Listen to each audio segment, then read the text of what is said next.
Hello, everyone, and welcome to Hush Hallows, a Monster of the Week story here on Dice Priori.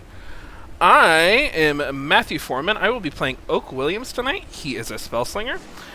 Before I send it over to one of my lovely castmates, I will just do a couple quick channel announcements. Community Theater is back. You can go ahead and do #! Casting. To get check out our casting call. The next thing that's coming up is Pugmire. Liz bringing more of that fluffy animal TTRPG goodness to you. Be sure to join our Discord and help out with introducing us to new systems. And also, it is Subtember.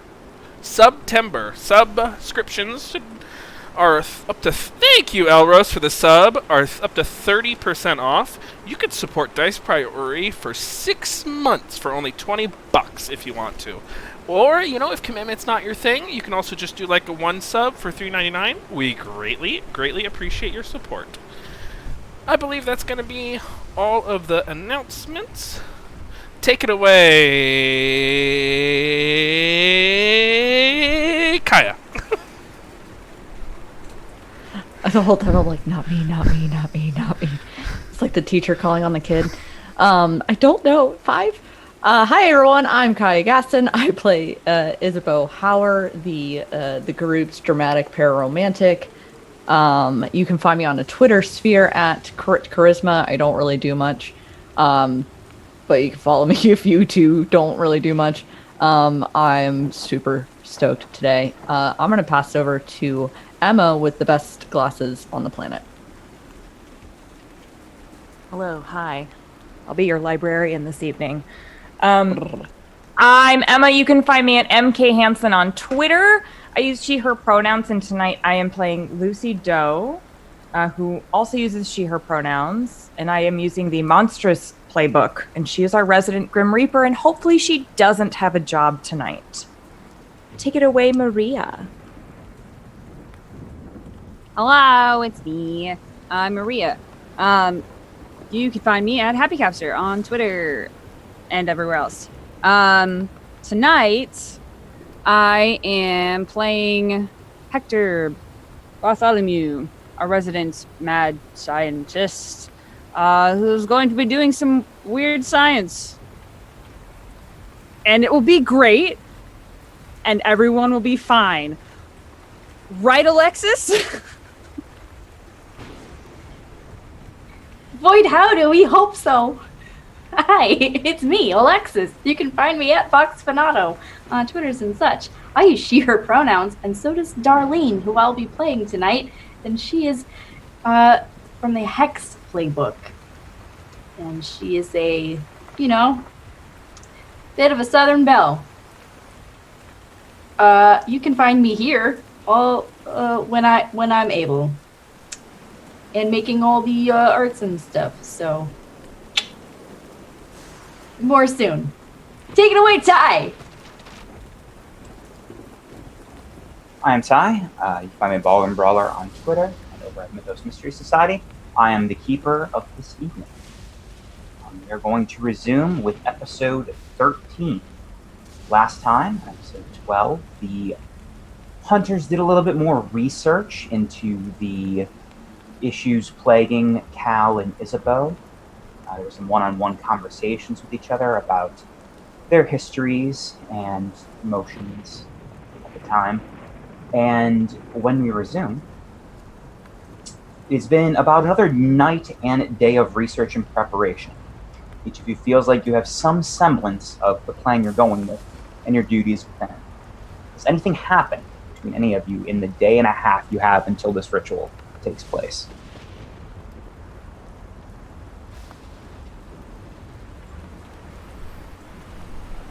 We have a day and a half before these rituals take place. It's for the amount of research as you have. Is there any side scenes you'd like to have basically during this time, which is a day and a half from when you started? I would, of course, present my findings to the group. Isabeau, I would inform you, Oak would inform Isabeau that your mace can be used to aid in this task. As it is a partially physical manifestation of your bond with Cal. I was afraid you were going to say you were going to hit me over the head with it, but I might have to.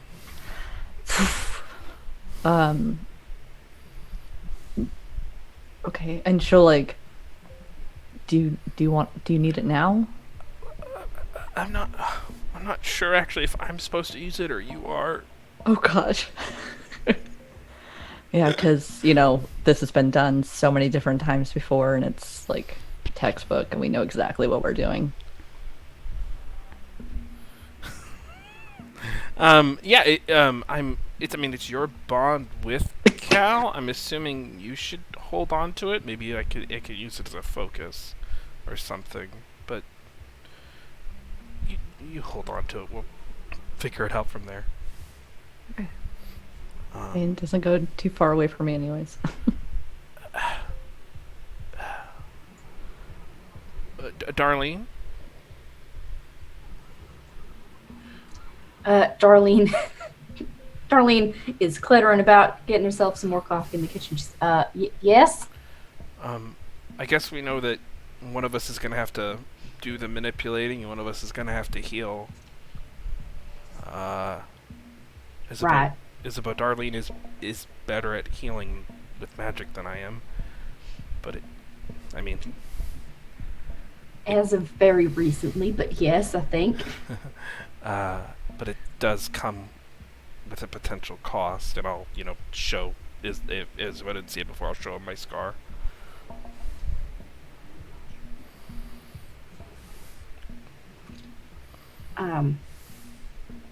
You know what would be helpful for me though, Isabel, would you be able to show me a little bit about how you monitor life signs, like when should I be concerned about a heart rate, and you want to know about bradycardia, tachycardia, when you have to systole, stuff like that. Could you give me, and I'm sorry about the pun here, but could you give me a crash course?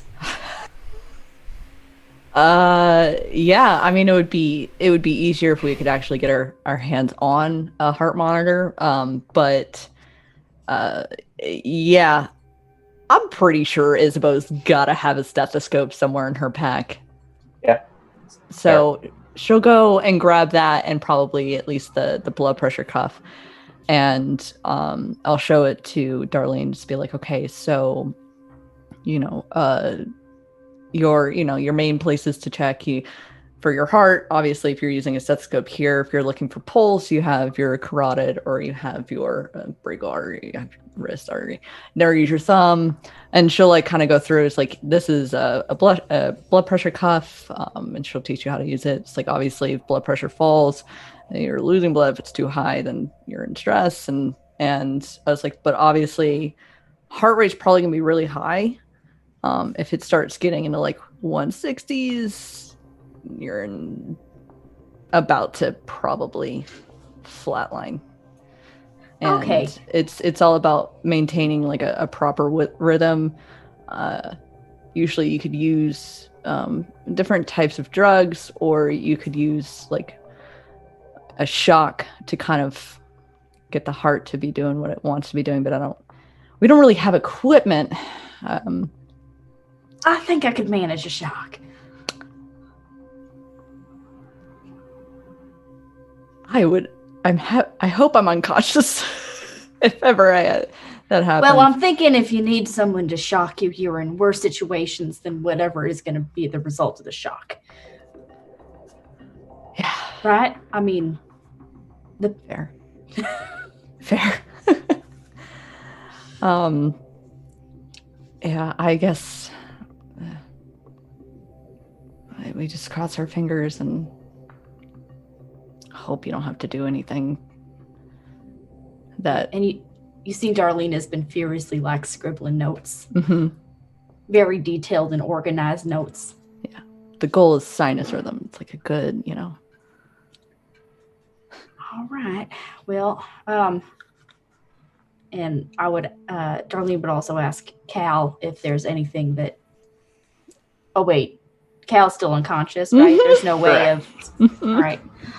What and should we get any information that she can about Cal's normal physiology? Like anything if there's like accelerated heart rate is normal, or if it's usually slower than the average humans or something like that. I don't know because he's changed so much. Right. But anything that Isabeau would know from what Cal's normal is. I mean, I think Cal sat at like a comfortable 101, which was really strange, and his heart rate was a little quicker. You can kind of attribute it. This is going to be the worst thing. Don't judge me too much. I kind of attributed his stats to like dog stats. They tend to run a lot warmer and their heart rates tend to be a lot quicker. I think it was just because his body was just warmer and held a certain heat, and so everything else kind of changed around that. I couldn't tell you now what it was. He's even cooler than we are sometimes, and it's a little... Well, it's good to have a ballpark of where he should be when this is all done. If it's going well, then we'll know that like his heart rate should increase and his temperature should rise. Yeah, he should get warmer and his heart should go up a little bit. I think his resting's probably like 80 or 90. I didn't count ever when I was sleeping. Mm-mm. All right, then. Well, thank you. That helps. Yeah. And I'll monitor the two of you the best I can. I don't think I've thanked you. For what, Sugar? Well, patching me up, patching him up, but for taking this risk. I know it is weird, or I don't know what the word is for it, to want this, but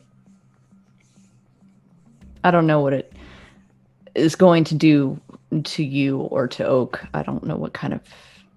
I know you were out for a while. I don't know what kind of energy this is going to pull for the both of you, and we don't know each other very well, even though we've almost died together, so I mean, there's that. Say we know each other well enough. Yeah. But thank you. Well, there's really no need to thank me, but I do appreciate it. And as far as what this is going to take out of me personally, I'll just say it's less than if I just sat and watched and did nothing. I guess that's good to know. Because if we do nothing,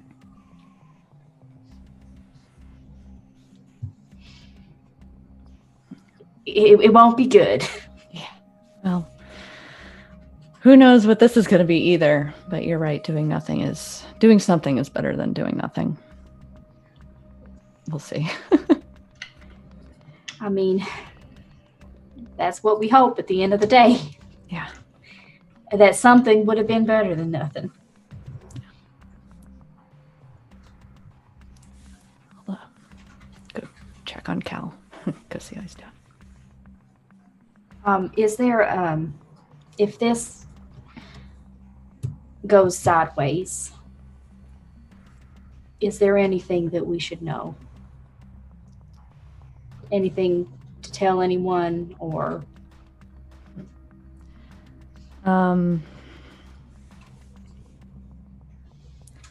Yeah.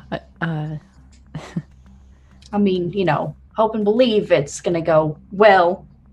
But the reality of the situation, we all know. Yeah, it might not. I'll take... I'm getting a couple of letters together just in case to be mailed or handed off. All right, well, if that need arises, you can count on me to do what you need. Thank you. Of course, Sugar. And I'll just kind of give her hand a little squeeze, and I'll say, "But we don't need to worry about that. That's a just in case. Yeah, We're not going to need it. break glass in case of emergencies. I gotcha. That's right. That's right."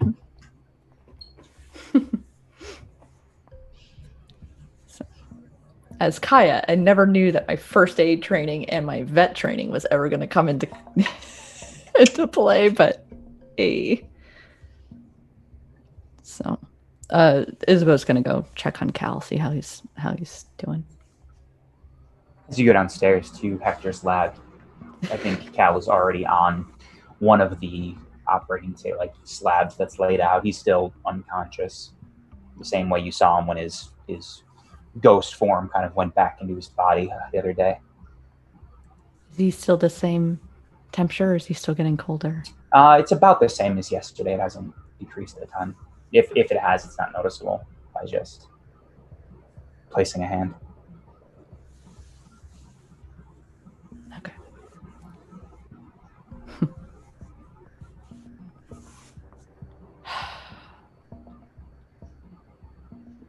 It'd be nice if you're awake.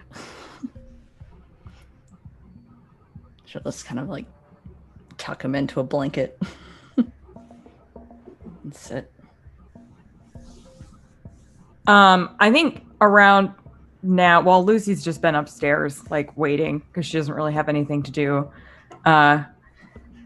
And she'll probably walk over and do her awkward lean against the wall and then slide down and sit. Is this your conversation starter?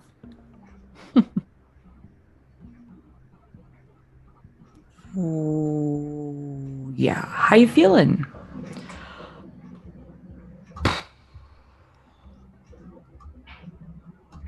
don't know. Can that be an answer? Yeah, if that's how you feel.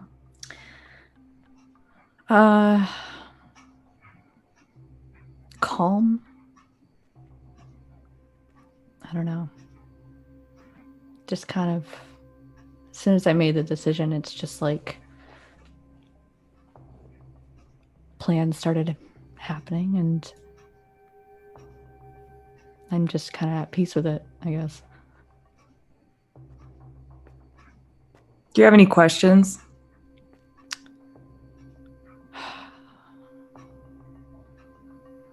I don't really know much about y'all's world, I guess. I mean, I don't really work with. This is the first encounter with.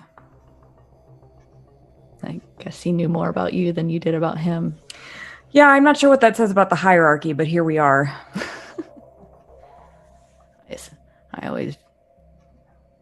You carry yourself like you're pretty high up at the chain. Oh, thank you. You're welcome.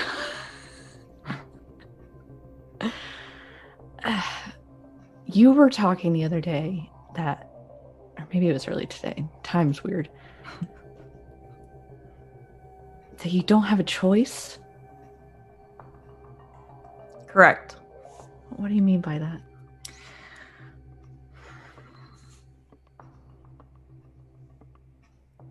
In your day-to-day life, you have the free will to decide what you're doing and when, almost every second of the day.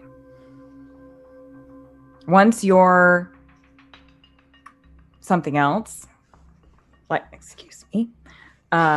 like me or Cal, you lose that. I can make decisions day to day. I'm making a decision right now.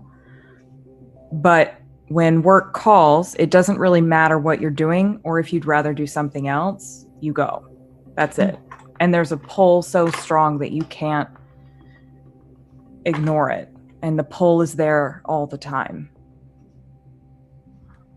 whether you want it to be or not. Oh, sir, excuse me. Nana has a cat. It's canon. Woof. I mean, I know it's not a supernatural pull or anything, but that was what it was like when I was a medic. You get a call, you answer. You don't have a choice. That's your job. Right. Doesn't matter what time of day. It doesn't matter if you're trying to sit down for dinner or lunch or breakfast. Doesn't matter if, you're trying to get your first hour of sleep in the last 24. I don't know what that's like. I never had a job, but I thought you were going to say you don't sleep, and I was very... Oh, I don't. It's not necessary, but all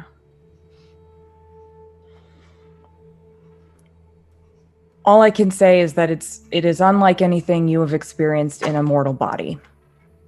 And there's no comparison. You can compare it as much as you want to try, and you won't really know what it feels like until you're there. So as long as you're comfortable with, ow! Sorry, I'm so sorry, everyone. I love this. As long as you are aware that that's the choice you're making. Yeah. You must think I'm out of my mind. Yes, I didn't have a choice, and you do, and you're choosing this, and I don't understand. But it is your life and your choice, so it doesn't really matter what I think. Aren't you lonely? Yes. If you had a choice to not be, would you have made that decision? To not be what I am now? To not be lonely. That's not an option in my line of work. It could be in his, and it could be in yours. He was talking about how nobody's ever done this before. At least not that he's heard of. What if there is a way of doing it differently? If you find a way to do it differently, you let me know.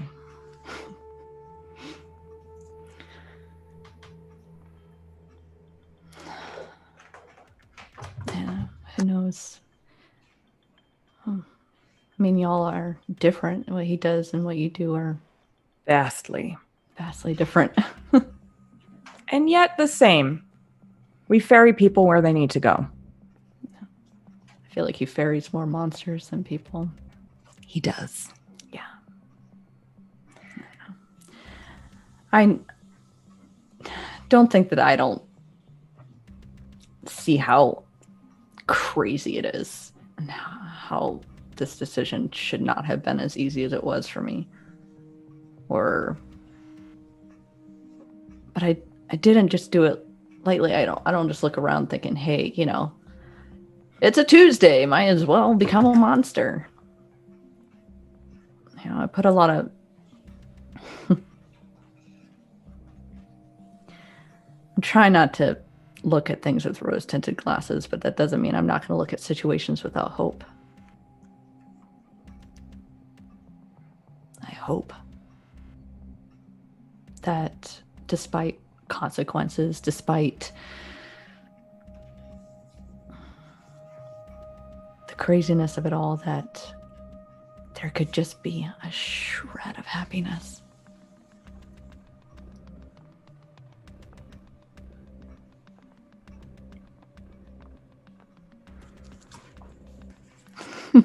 If you made this decision and it makes you feel some sense of hope, then it's probably the right decision. I hope so. And if you can hold on to that, then you can probably do anything. Well, if it doesn't go well, I'll be there. will you make sure I find someplace nice? Sir. Yes. Try to have a moment. I'll do my damnedest. If either one of you doesn't make it, I'll be the one to take care of you after that. I will get you wherever you need to go. I don't know about you, but I could use a drink. Do you drink? Yeah, it doesn't really do anything, and I don't taste it, but I do it. It socially looks normal. Perfect. Then you can make sure I don't vomit on my shoes. I would not recommend getting drunk before something like this. All right, can I at least have one drink? Just one drink. Who knows? I might not be able to. Maybe it'll be the same thing like you after today, or after tomorrow, after one of these days. I hope not. I hope not too. You know, you're all right. You have this air about you.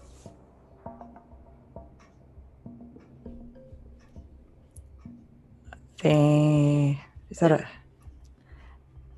She's gonna get up and go and get your drink. Yeah, that's fair. I'm awkward. No, she is. We're both wondering who's more awkward in the situation. She'll pour you a little shot and bring it back to you. And she'll take one as well. Because that's what you do. She'll pull out of her bag like the corn husk shot glass that she'll pour it in there. You know, I didn't know him for very long, but I miss that little shit. Raphael. Yes, he is a good person. Yeah. Almost pisses you off how good he is. No, I miss him deeply. He takes a shot. I don't know if he actually thinks we're cousins now. He said it with such sincerity. That makes me really wonder. If Raphael says it, it's probably true. I guess there's worse cousins to have. Yep. Could have met my cousin Manny. A nightmare. What? And she's gonna go downstairs. Wait, you can't just start. She just sits there going, what is there, Manny?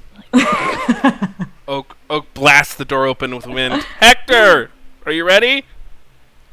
fuck, Hector, you've been here the whole time? Hector has not really talked at all the last couple of days. You've barely seen him. He has either been in his lab or behind a wall of books and or beakers.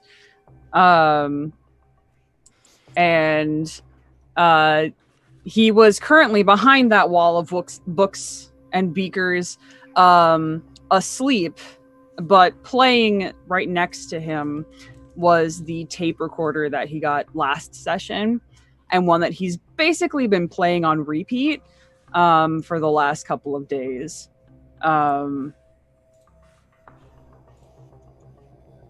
Yeah, but there's like a bunch of different weirdly colored, some more solid than other liquid type things, notes scattered everywhere. But when the door blasts open, he just is it today? Are we here? I'm ready. Roll up his sleeves. I have complete faith.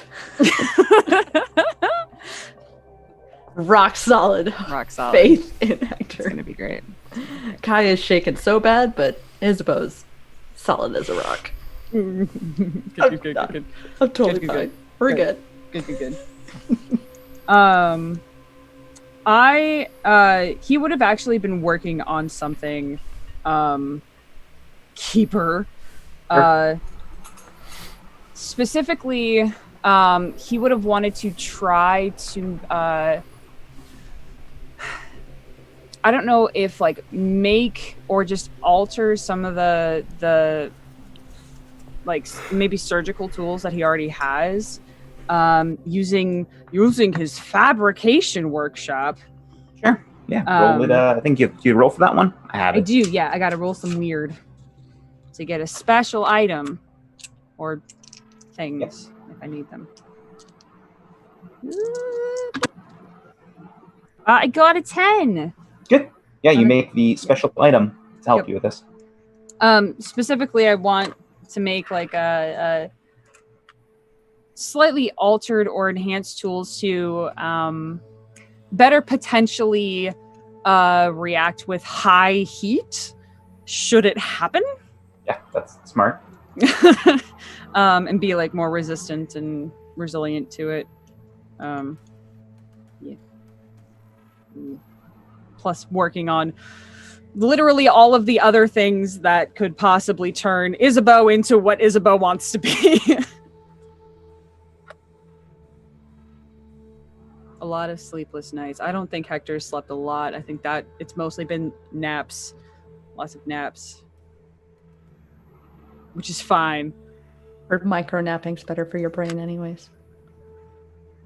Hector is a pro and a genius. It's fine.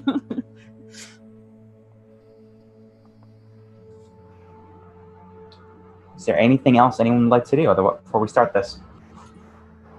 Isabeau will actually sit down and write a letter to her dad,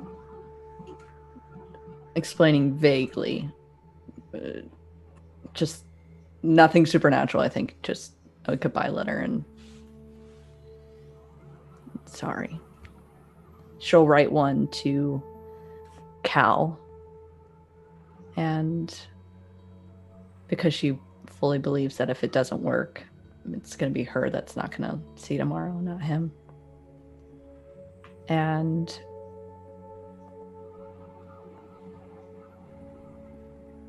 then she'll write one to the group, like a just in case. Okay. Anyone else? Darlene is gonna real quick just go ask Hector if Hector, do you have any equipment to monitor electrical charges or outputs? I might need to be an emergency defibrillator, and finesse has not been my strong suit, and I think I need to practice. I actually have. Could you look at some? I feel so. You mentioned some potential scarring. I did, yes. And he'll like pull down the collar of his shirt to show his shoulder. That's kind of been slightly malformed, as if there's a bunch of scar tissue that's kind of like folded the skin together to look almost like an eye. Is that what you were talking about? That wasn't there before.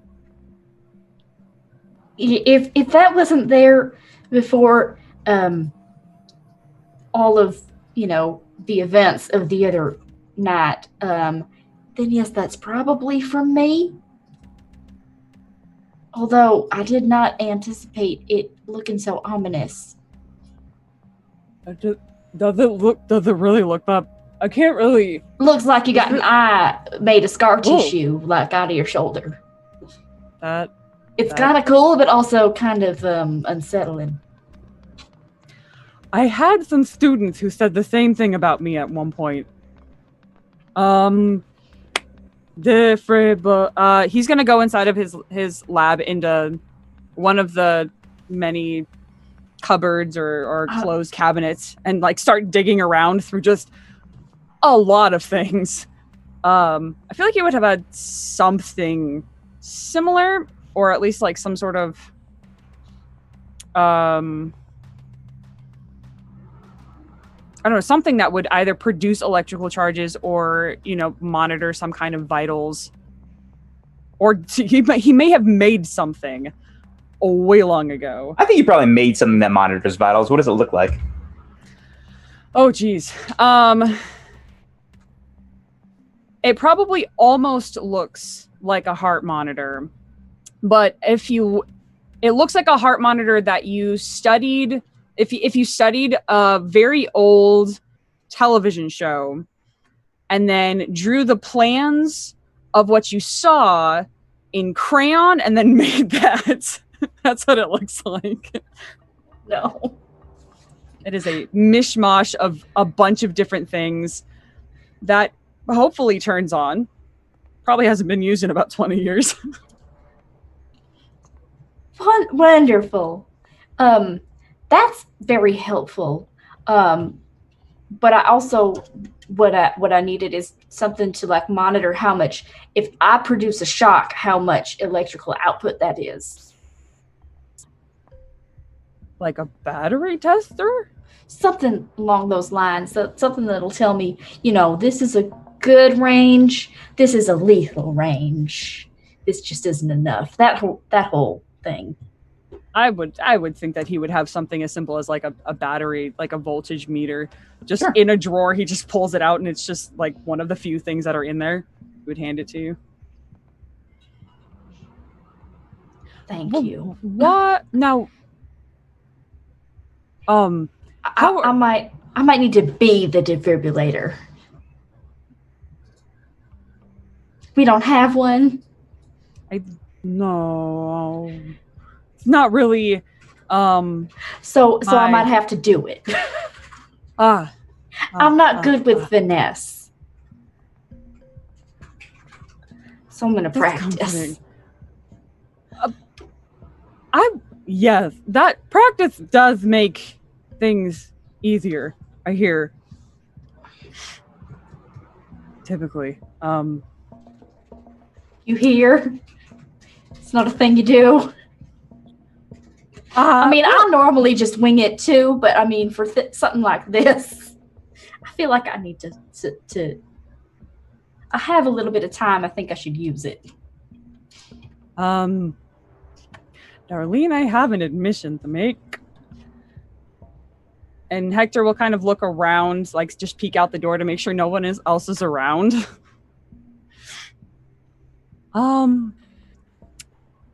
I've never practically done anything like this before. It's all been But you mean theoretical. transferred energy from one life form to another, one of which is not from this plane of existence? You've never done that before? I thought that was so just casual for everyone. When you say it like that, or all sarcastically and such, it really does sound a bit bigger. This is very weird. We're doing something very weird. I would be surprised if you had done something like this. Sorry, I didn't mean to interrupt you. It is fine. I bring this up because I am having second thoughts about my capabilities to do so without killing both of them. And that is terrifying me. Because I don't remember if I can do this or not. Do what precisely? Whatever it is we're planning to do. He kind of starts walking around the lab and picking up pieces of paper. I have all of these notes. They were written by me. I obviously I know this. These are my words. And yet when I look at these words, you don't remember writing them? No, I don't. You I don't remember knowing any of this? I've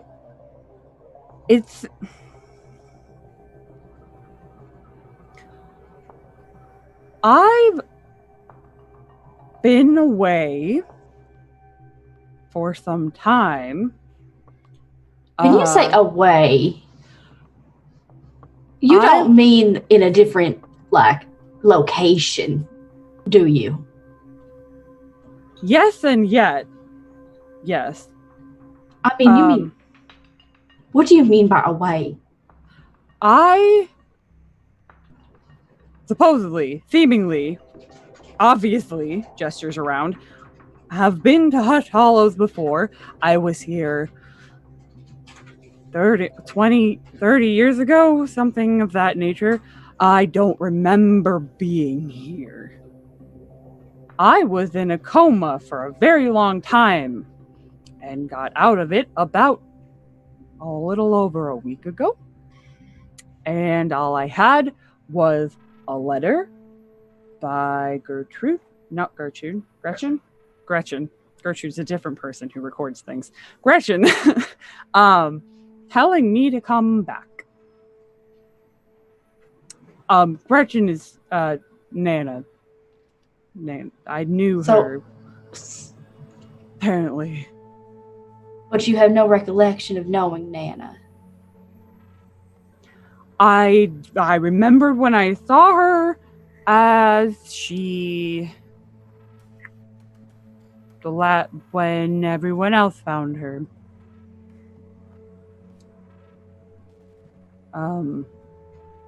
So, have you done anything that you don't remember knowing how to do? You just do it anyway? I didn't realize I knew how to fire a gun. That was new and yet familiar. But when you had it in your hand, you knew how to do it? Mm-hmm. Did you remember how to do it, or did you just do it and not really understand how you did it? I feel like it's been instances of both. Some things I remember in passing, like this place, and Like if you pick up a scalpel, does it feel familiar? I pick up my new fancy scalpel.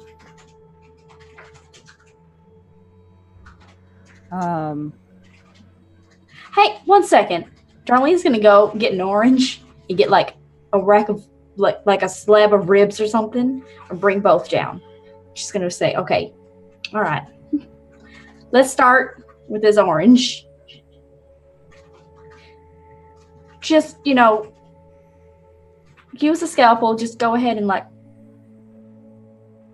do whatever feels like you should be doing with that scalpel."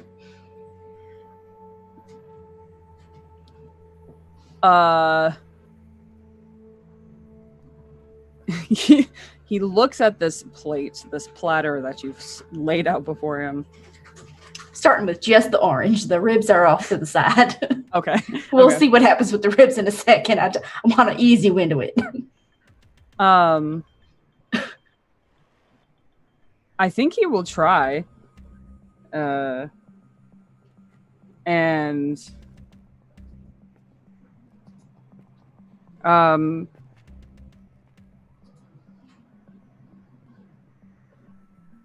Like, do you know how to hold it and how to cut into it without hurting yourself? yeah, I think and Ty, you can interject if you had a different idea. I think he is exceptionally nervous, so he's mildly shaking, and once he starts starts to cut into it, peel it back, and then he starts basically cutting out each segment almost meticulously, but kind of like with a weird, not really like studying it or anything, as if he's done it 100 times. Yeah, I will send you something. Hold on. Okay. Oh no.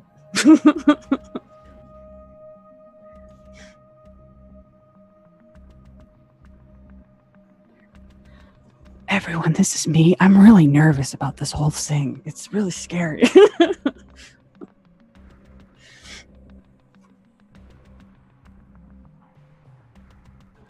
There's nothing worth being nerve-wracked. Why would we be nervous about this? I don't know. I don't see any reason. I don't know.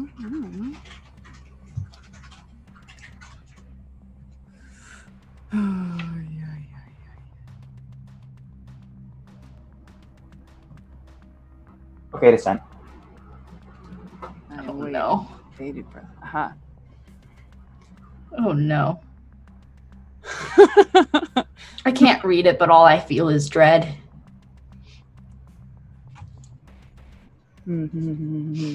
Oh, right. I did. Okay. It's up to you. Definitely the latter, I think. What does it mean? So he is holding the orange with his left hand, and he's carving it with his right, holding the scalpel, and with his right hand, it's almost always been like covered by a glove of some kind, just like a thin leather-like glove, and it is inhumanly precise and almost mechanical in his dissection of this fruit. And he like lays it out in like this perfect square with like the peel perfectly like splayed out. He just sets down the scalpel, and he's got some wide eyes. Okay. What were you thinking when you did that? I just wanted it to not go wrong.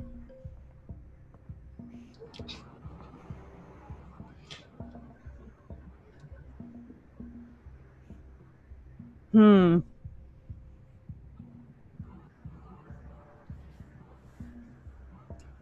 he'll Would just kind of Darlene have noticed that it looks extremely, like, inhumanly precise? Roll plus sure. Okay.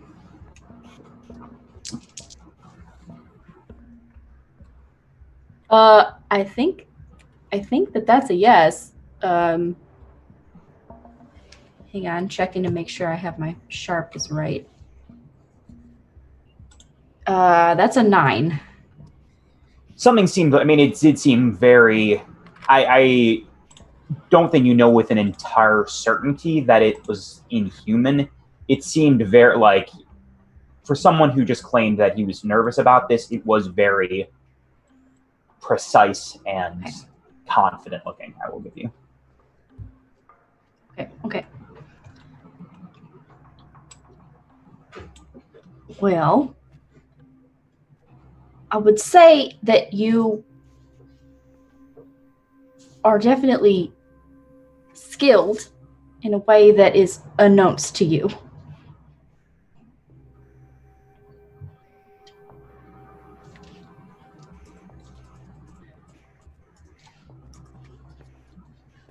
Like extremely skilled.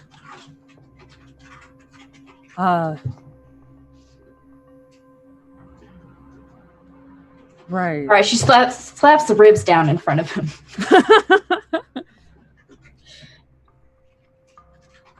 All right. Now, you understand the anatomy of this piece of meat? There's been plenty to look at while I've been here, yes. But do you understand surgically the anatomy?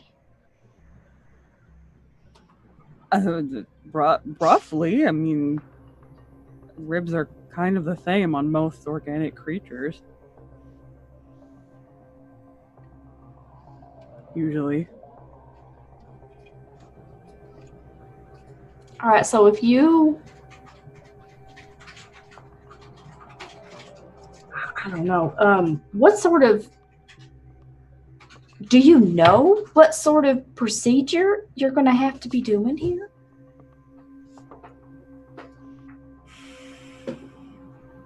How much do you know about what you're going to be doing with Isabeau and Cal? I know what Isabeau wants. And I know roughly what Cal wants. And I'm trying to make that happen, and I'm trying to make it go right. Beyond that, there are some theories that I am working with. That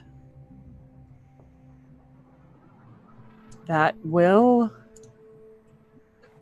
Do you think it'll be surgical? Yes.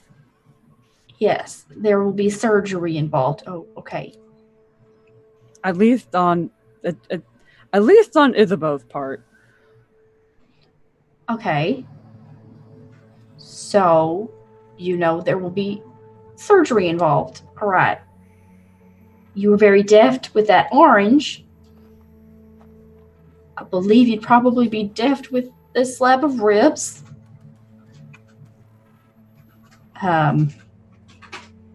Do you have any idea what kind of surgical procedure? Is there more than just surgery going on?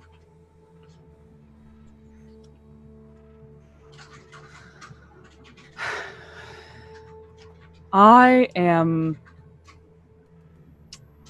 attempting to fulfill the wishes of someone who wants something that I have literally never even conceptualized before. And doing so will be a scientific feat, a very interesting one. Your plan is to just sort of feel it out? Yes. Okay. I understand at some level that's probably unavoidable. I have taken a lot of notes about a lot of different things, and I'm using that as a basis. But again, as I've said, this is something I've never done before. Okay. Never really changed the actual physical anatomy of a still living person.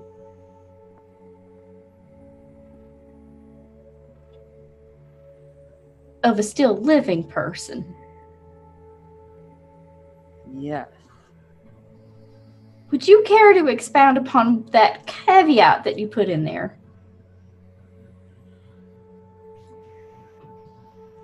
Have you experimented on corpses, Hector?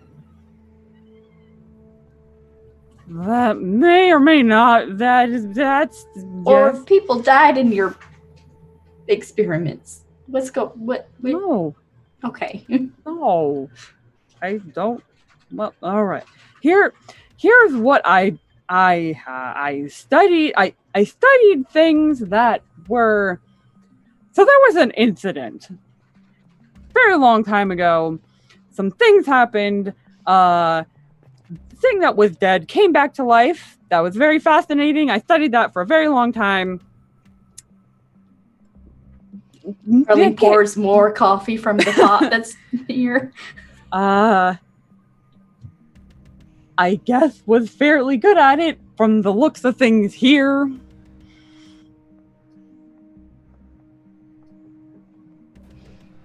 But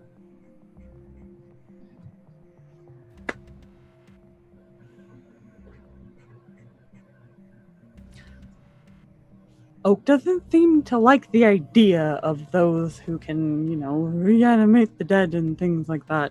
So I've been a little bit, tighter-lipped about it. Well, Oak's had a few run-ins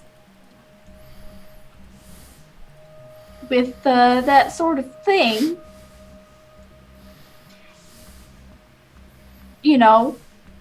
That required some self-defense. Yeah, I'm in this room. I actually started this scene, but y'all just started talking. So hi, how you doing? Hey, hi. Hi. That was a nice thing to learn, though. So anyway, are we ready?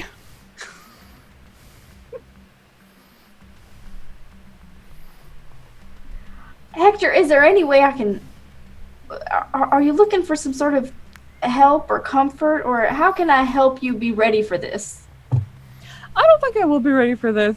And he's just kind of like eyeing Oak now, completely caught off guard by the fact that he did in fact wake Hector up in this moment. Yeah.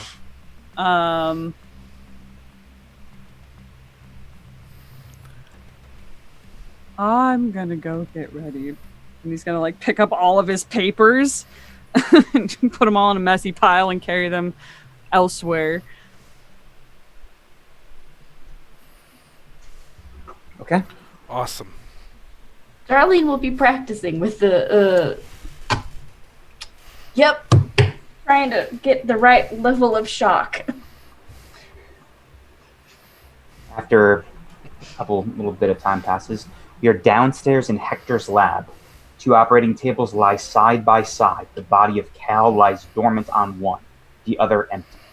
Lucy, Oak, Hector, Darlene, and Isabeau. You stand here together. These final moments.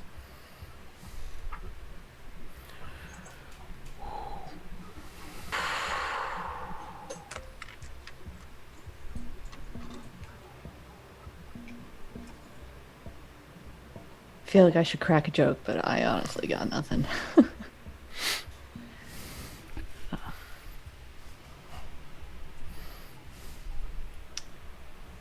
Oh, fuck.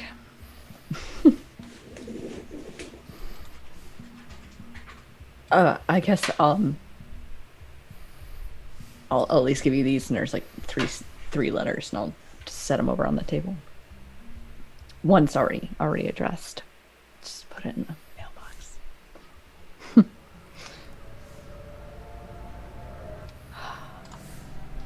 Do I get to keep my clothes on, or do I have to?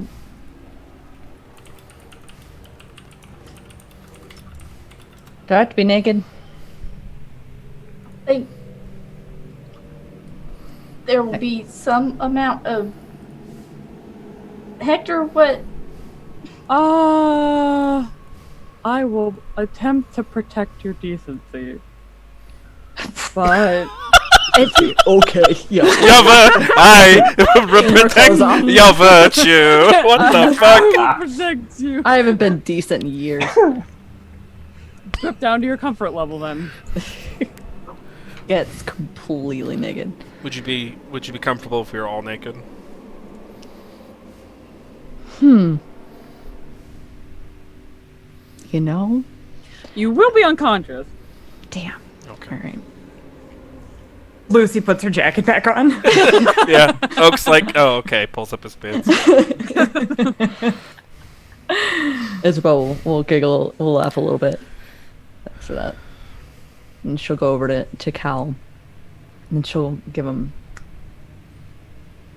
just like a sweet kiss real quick. Sure hope this works. Alright. And then she'll take off the... Can I at least have a blanket? It is a little... Oh. No, actually, you'd think it would be cold. Never mind, I'm fine. And she'll just lay down on the table, which is cold. Do I have to get... Are you gonna put me to sleep, or... That is the plan. Yes. Okay. This isn't gonna be like medieval surgery where you're gonna get me drunk on mead or something.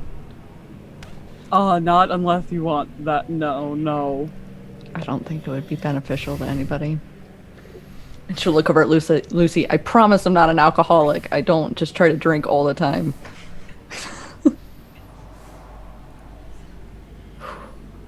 Well, I guess I'll see you on the other side. No, let's not hope for Not that. But not that You knew what I side. meant. Not the other side. You can't make those jokes with me in the room. I'll see you when I wake up. I'll see you on one of the sides.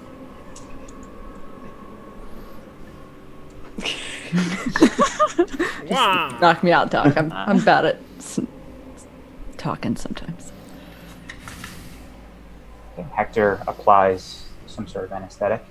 And Isabel will you all- describe his hand. Don't forget what I asked you, okay?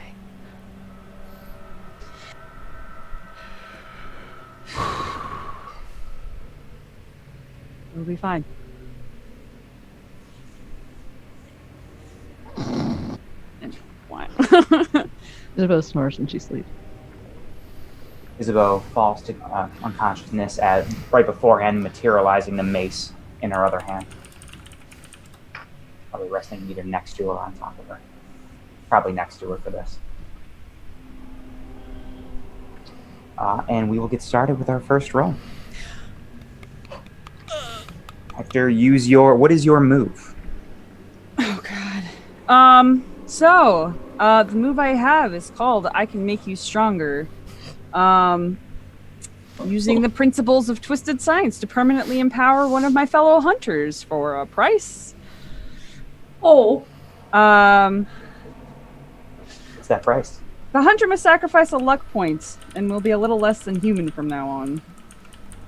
A hunter can only go through this once safely. So sacrifice your first luck point, no matter what happens, is a bow. Okay.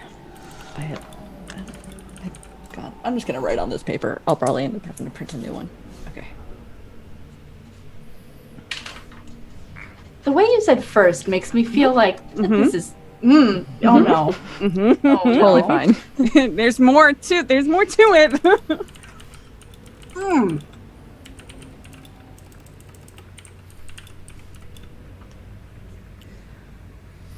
Okay. All right. Well, Ty, would you like me to roll? I would like you to roll, yeah. Okay, cool. That'd be great. All right, awesome. All right. Maybe. Okay. I rolled a 9. Okay. The hunter can pick one option from below, which we talked about. Which are you going with first, Isabeau? Which? The changes we talked about. Got it. I know what they are. I can narrate them a little bit if you'd like. Please, just treat me as unconscious because Sure. I've left my body. Sure. The first, as Hector begins this procedure, we see him grafting onto Isabeau's skin, giving her permanently 1 armor, just not stacked with other armors. I think you guys are, everyone else is kind of distracted right now, but you see her skin just almost scab over a little bit from her wrists extending up to her forearms on both sides as Hector is replacing the skin carefully and methodically with a surgical tool. Hector is also not wearing any, he's wearing, he's disinfected, but very noticeably, he does not have a flesh and blood right hand. It is distinctly mechanical and exceptionally homebrewed. It's a Tyrannosaurus Rex chomper arm.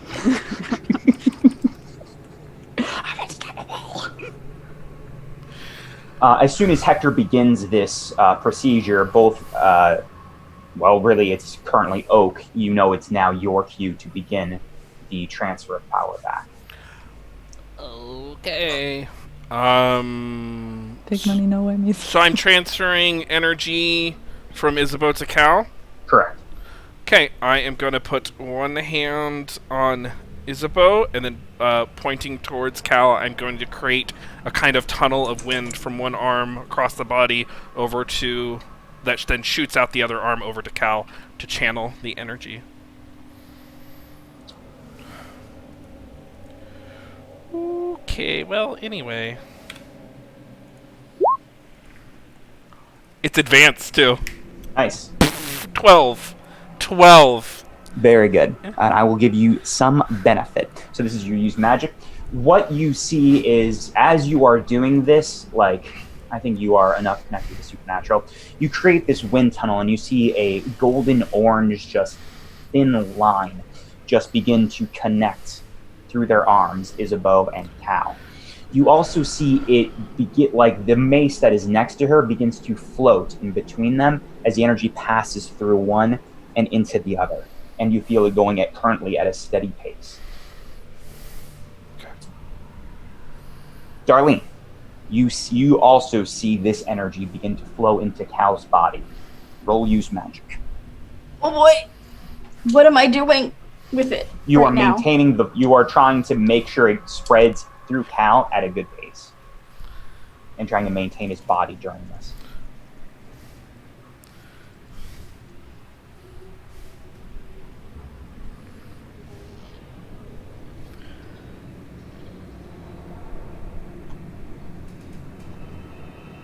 $10. Good. You see the Thought I was energy- muted and I was looking for my unmute. I panicked for a minute. I wasn't. You see the orange gold glow begin to spread out, like starting through his arm, slowly go through his chest, up his neck, and slowly go down his body. Isabeau.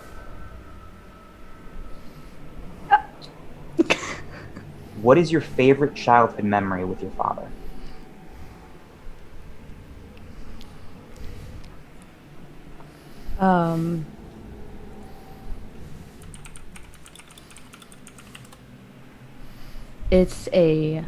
It's one of the earlier ones that she has. One of the things that they love to do is they used to love to go to the like harvest carnival, and she was very excited one year because she was finally tall enough to go on one of the little roller coasters they had there, and she just remembers being really scared but excited to go on it, and he just kind of held her so close on the roller coaster that the entire time she could keep her arms up and feel completely safe and happy. You think of this as in this empty dreamscape you are under. Just that memory floats through your mind as you feel just slight tinges on the fringes of your mind of pain and fire. Hector, roll your next weird science to change again. And Isabeau, lose another luck. Okay. Oh no.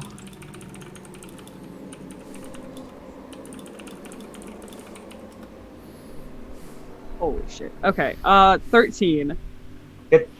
So on a 10 plus, you can pick two options. We can talk about different ways to do this, but we kind of picked out what you're already going to do, right? Is enhance your strength is what we talked about.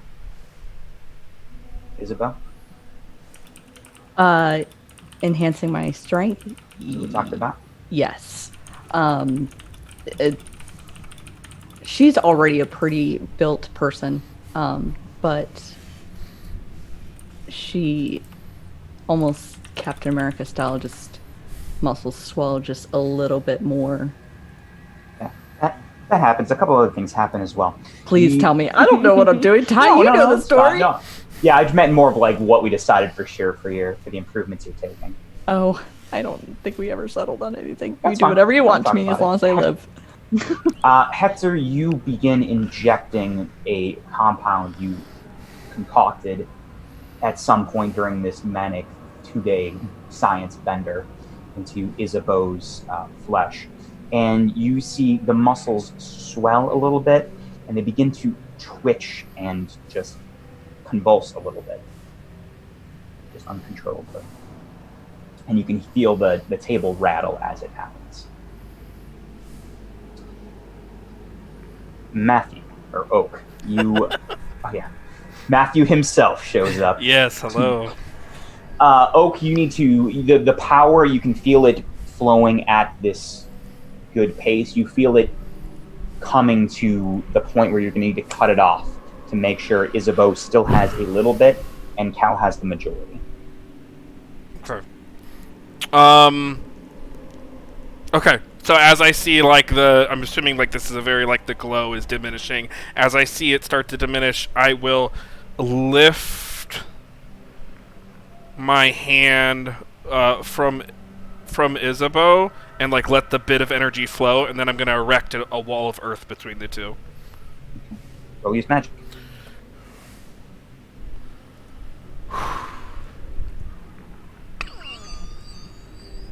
I'm going to have a heart attack. Which is not an idle threat coming from someone who had one when they were 25. 10. Good. Very good. You cut, like, you wait for the exact right moment in this, like, the tiles in Hector's lab just kind of splinter a little bit as a earth wall shoots up between them. And you see that tiny spark of orange energy inside of Isabeau's chest, like with the muscles convulsing a little bit and her skin now going up to the forearms looking just very different and craggy almost. And as you do this, you see the mace begin to unravel, just spindles of metal kind of floating up into the air and turning to ash. Darlene, you need to keep it cool.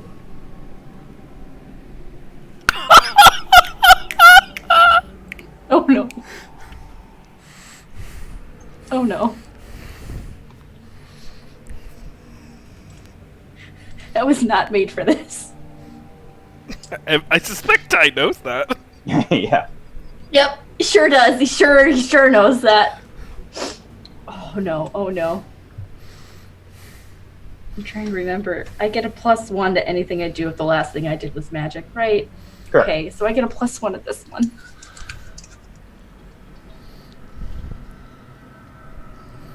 Darlene, in preparation of this, as Hector had been kind of slaying, essentially, peeling skin back and all that, doing the surgical portion, Darlene was taking some of the blood that is a byproduct of this whole surgery thing and just creating runes around each cow and bow.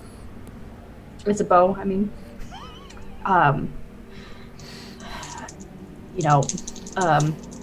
In hopes to runes of balance and of health and such. And I have a total of 8. A mixed success. So the hard choice or price to pay that you have here is you're going to have to roll magic again in order to finish the flow of energy into Cal at the correct pace into his body fully.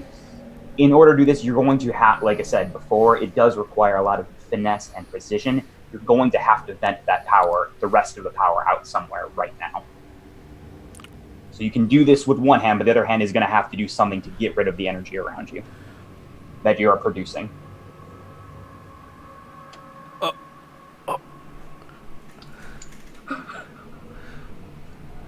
Can I? What's around me? A laboratory with a bunch of medical equipment and strange devices, and also people. Can I, as an act of protecting Cal or Isabeau, protecting Cal, can I tell Darlene to hit me? Sure. Oak will fly over, kind of realizing what's about to happen, and he will say, "Hit me, hit me! I can take it." And he'll start to conjure his shield spell as he shouts that out.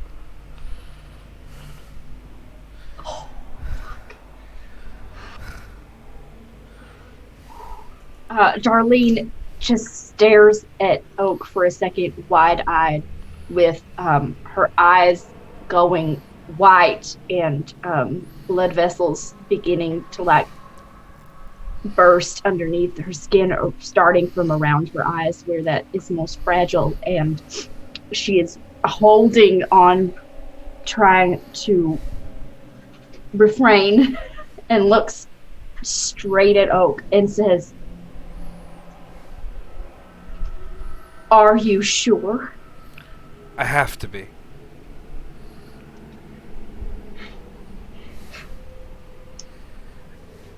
With sort of a half scream and half just gasp, Darlene, with one hand outstretched, will release. Use magic, you said? Mm-hmm. 8. Okay, a mixed success on use magic. So, you choose your effect and a glitch. The effect we already know, but choose one of the glitches. Shit, I need to. The glitches, I have it. Okay. It's going to be weakened, which will be for Cal, not Oak. It will be of short duration. It will take 1 harm, ignore armor. It draws immediate unwelcome attention, or it has a problematic side effect.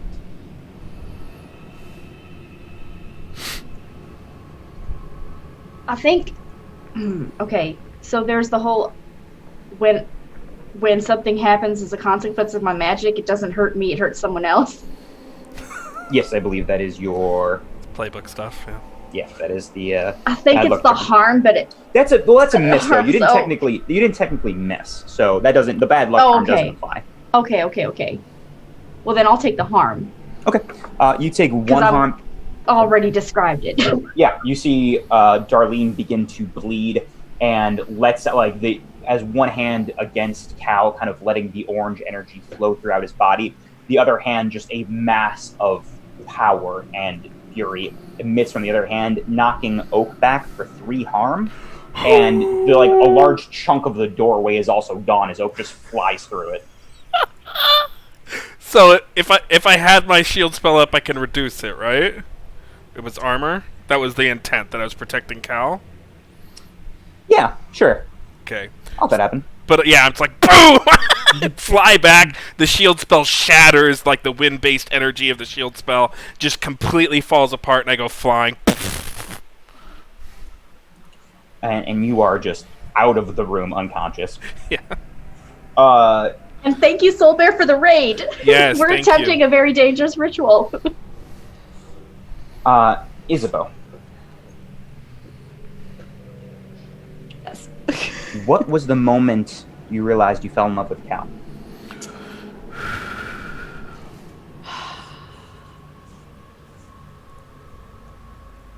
Like the moment I realized it, or the moment I realized I wanted to tell him? No, realized it, because telling him was in his name. Realized it. It was it was just a mundane day. He was kind of posted up at her apartment trying to figure out what our next move was, and she came home and he had a mouthful of popcorn and asking me whether I remembered the events of the Avengers, because I don't think he fully understood at the time that it wasn't true. I think you flash back there. It's like, I just don't get why he's not always the Hulk. He could just really wreck shit, right? Yeah. Absolutely. Mark Ruffalo is a great actor too. I really like his rendition in this. I was the one where he knew magic too. That was the big thing at the end. So he's magic and he's the Hulk. You can see me now. Got the little wiry ear guy. Yeah. Yeah. We need to get you out, buddy. This Mark Ruffalo must be powerful. He is Academy Award winning, powerful. Are you gonna share that popcorn? And he holds up the popcorn to you and smiles as you guys grab your hands and walk away the theater as the edges of this memory just burn to embers. And what we see from the outside, Oak unconscious, Hector over the body, as you are finishing this procedure. Darlene and Lucy, you are the only ones, I think, especially Lucy is also in tune with the supernatural world. You see this tiny ember within Isabeau flickering out. What do either of you do? Flickering out like it's... You see the like time... we shouldn't be flickering at? It looks smaller than maybe you thought it would.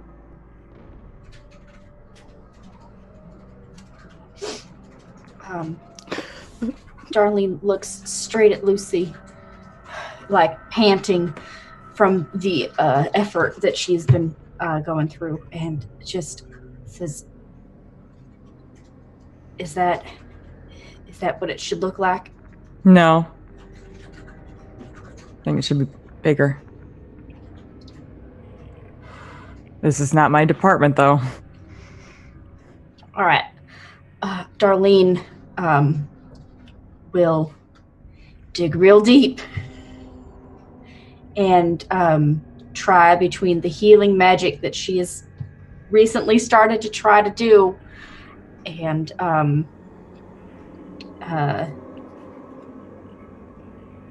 with the practice that she's been doing of how much energy to be outputting. Try to start small and see if it needs more. Roll use magic. Just try and finesse here.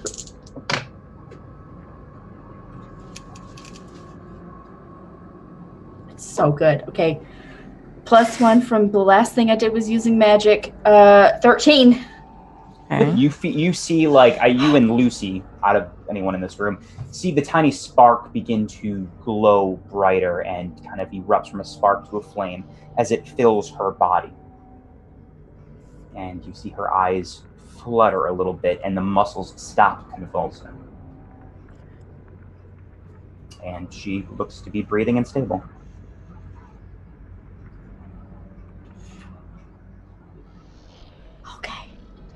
Okay. She's gonna kind of lean against a wall. Okay. Is that it? It looks steady. She's breathing okay. Cal looks okay, right? As you look over to Cal, you can see he looks a little like there's a little bit more color flesh to his face. If that's all you're inspecting, that's all you'd see. If you're just looking at him. Is there any, like, supernatural essence around him? Yeah, with Darlene's roll, her last roll before this, she did and with what happened with Oak, she filled the body correctly with the energy. And you both know that with confidence. I'm going to hand Darlene a glass of water, and I'm going to go check on Oak. Darlene starts chugging that water down, just like, oh. I'm shaking so much. How does Hector look? It does like to look. Exceptionally focused. Like, I think his all of this shit's been happening around him, and he hasn't, like, flinched or, like, done anything except exactly what he has read 1,000 times in his notes and his diagrams and everything to make sure that he does it right. So I would say he looks a little haggard. Definitely sweating.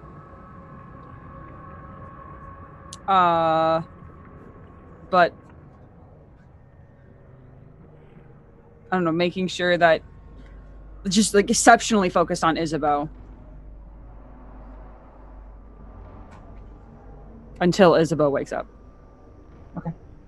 And Darlene will make her way over to Oak and make sure that, check to make sure Oak is breathing and stable. One of the bookshelves, he took the brunt of his blow. There's a slight indentation on the middle bookshelf. He's lying on top of it, books scattered all around. But Is he breathing? But he's stable. He's breathing. Okay. Breathing.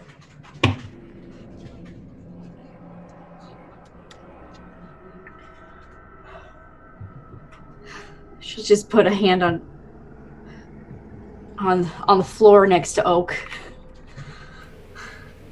to, like, lean against to like just to stabilize herself a bit. And okay, Oak's alive. Okay, we're all alive. Well, well, yes. We're The all ones who still... need to be alive are alive. Sorry. One moment. Thank you, Nerds with Dice, for the raid. Thank you very much. Be sure your raiders feel free to follow the channel. Thank you so much for the support. Continue. She'll just say, right, I'm sorry. That was Oh no, that was a people little get it wrong all the time. tactless. Don't worry about it. You all just performed a feat of. It was a feat.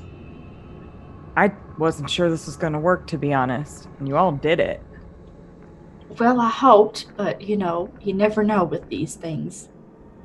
If this is the only thing, and she like points down to Oak, if this is the only wounds that happened during this, that is worth recognizing and celebrating. Well, I think we should hold off on the celebrating until everyone's awake and we know for sure what's going on. But I think it bodes well for the moment. So, Mike, do we want to just leave him here? Should we Oh. move him? No, we should probably. He doesn't like being touched. Do I we know. leave him? I'll just. Can you levitate things? I can. I'm a little tired. So don't I do could that. try. No, don't do that. Nope. You know what? Let's not. It's gone well. Let's not do that.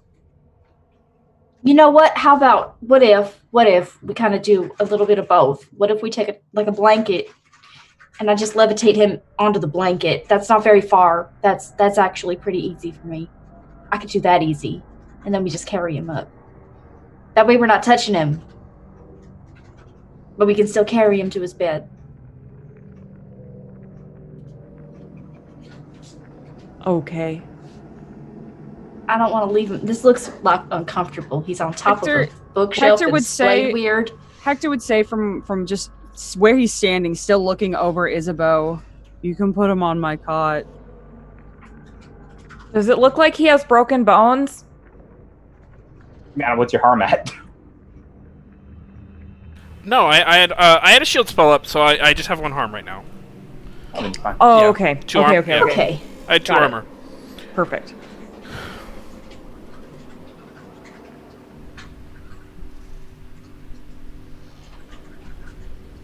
You guys do that.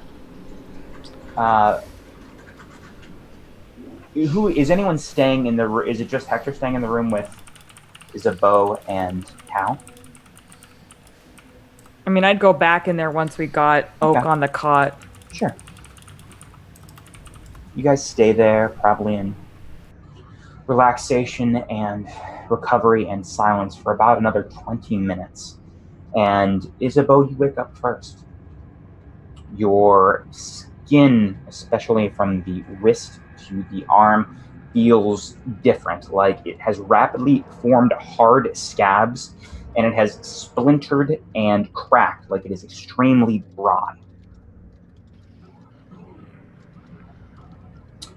The next sensation you feel is your muscles, and they do feel slightly bigger, but as soon as you open your eye, like you're feeling the sensation before, I think, opening your eyes.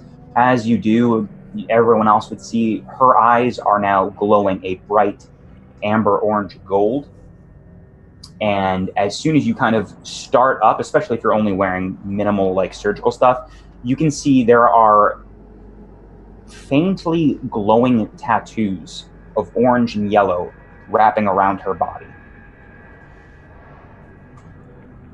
She'll try to sit up.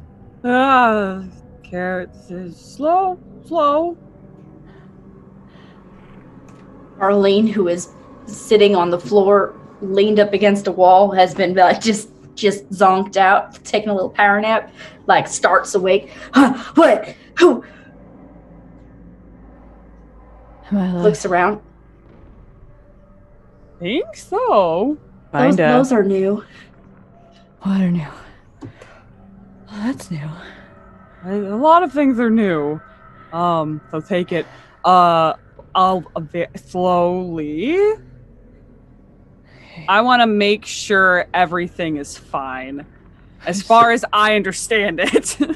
Sure. Roll act under pressure, Isabeau.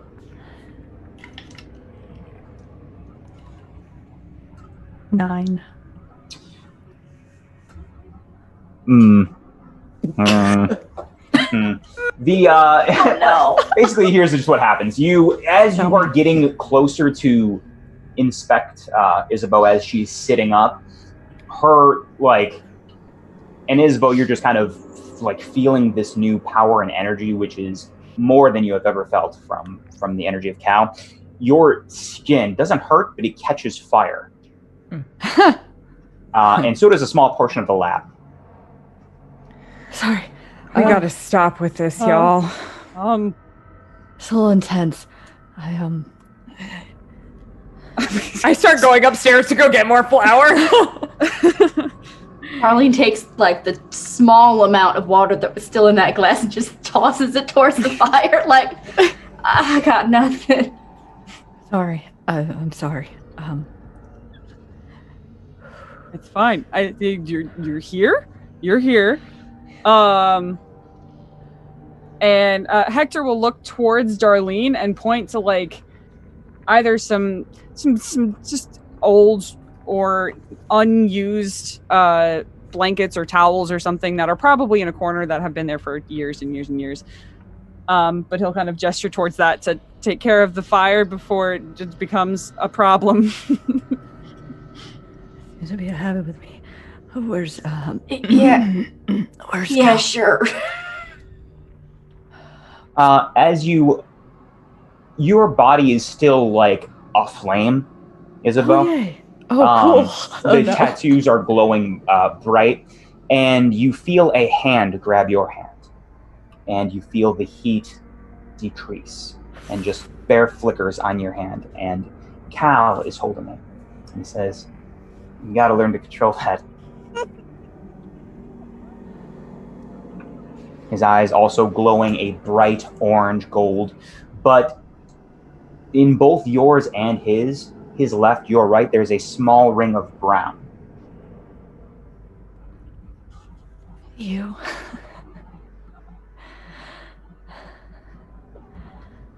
I'm just gonna pull him into me. Hugs back, his body warm, not cold like it was just hours ago. It worked. He kind of like pulls you back, looks at your body with now glowing tattoos all along it, and craggy skin from wrist to forearm, and Naked. says, "You naked. This is new. This is very new. How do you feel?" It's a little intense. I almost feel like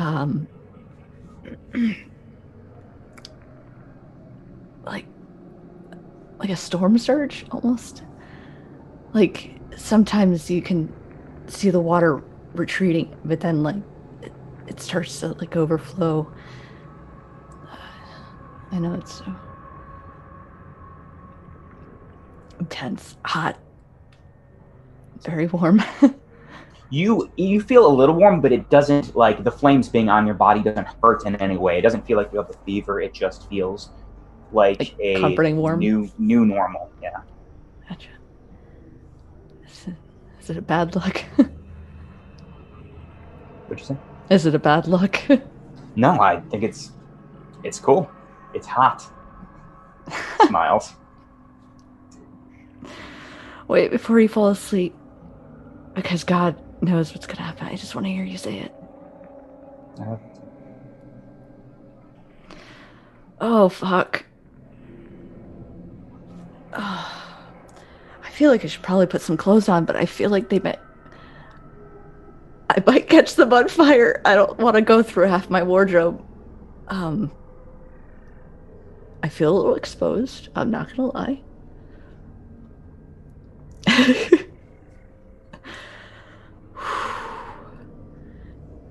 So everything went well. Tell me, how did Hector? I think Cal is still looking at you, and he like raises a hand, and a large gout of flame just appears. And then he looks to Hector and Darlene and Lucy, whoever else is Oak's unconscious body in the room, and he says, "Thank you. I think it's all right." Good. And Hector passes out. Oh. Darlene asks, do you feel pulled like you used to? He says, "Yeah, I feel the same. And he looks to his hand and looks nervous and takes a deep sigh. And then he holds out his hand and breathes deep, and you see a small rip appear in the room of crackling, sizzling energy, about 7 feet tall, enough for a person to pass through. And the actor wasn't unconscious. That would have been really cool. That would have been really cool. Missed out. Mm. And he looks back and says, yeah, I guess I'm back to normal.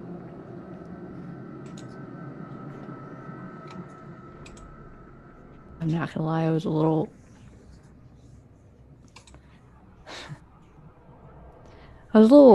worried. I didn't know if I'd call it a human insecurity, but I was afraid that if there wasn't that strong tether, that maybe you wouldn't feel the same anymore. It's more than just a supernatural pull or desire. It's as much as I like who I am here and being with you. I like what I do, and I like that part of my life. It was more, I didn't know if you would feel the same about me. He moves closer and grabs your hand, and he said, I don't know what's going to be on the other side for you like this. I would love for you to come with me. Well, I mean, if I didn't feel the same way, this would be really awkward. Yeah, I think your dad would have some questions. Yeah. And then, what would that say about me going through all of this? To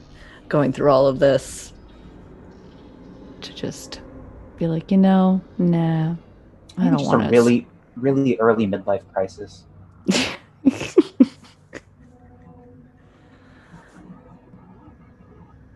can't get rid of me now.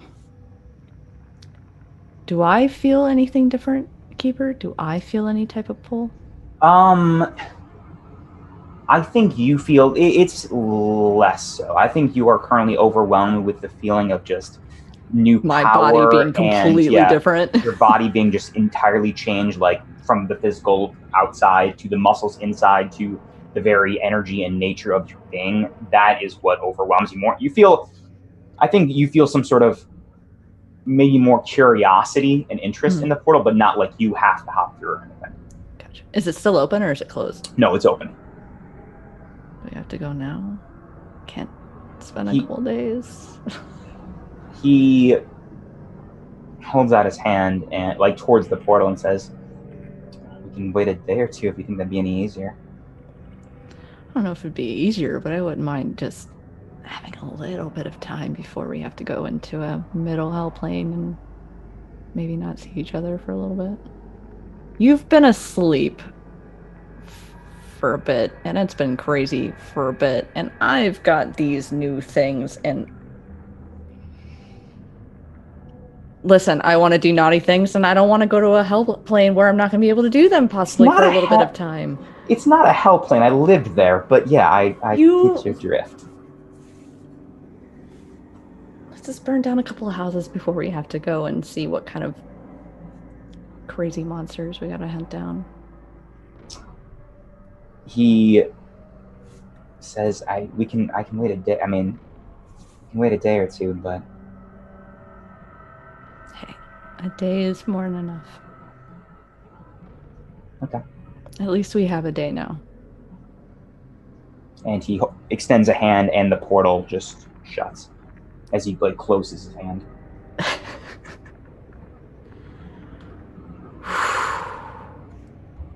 I'm starving.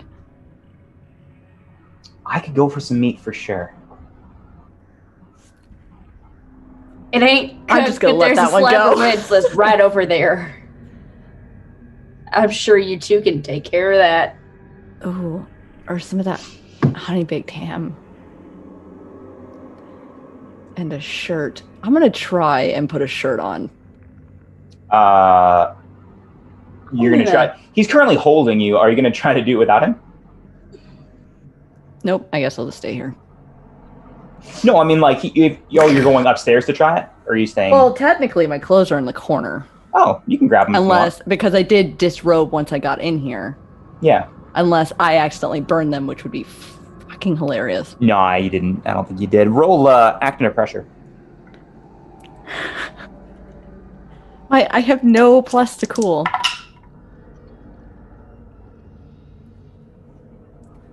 That's a fail. The clothes burn up instantly. You put them on. You see the flames erupt. Cool. Yep. So, I mean, once again, we go back there. Maybe you can get a little bit of this under. I mean, we want to spend a day here. I'm good with this. Just kind of gestures to you with this. But Speaking of, I'm gonna give you two some. Lucy, can you help me upstairs? Hector, are there any flammables in here? Shit. Hector's passed out. Hector's passed out. so is Oak in I this know. room. That's why she Yeah. looks over. She goes, "Shit." There's lots of flammables.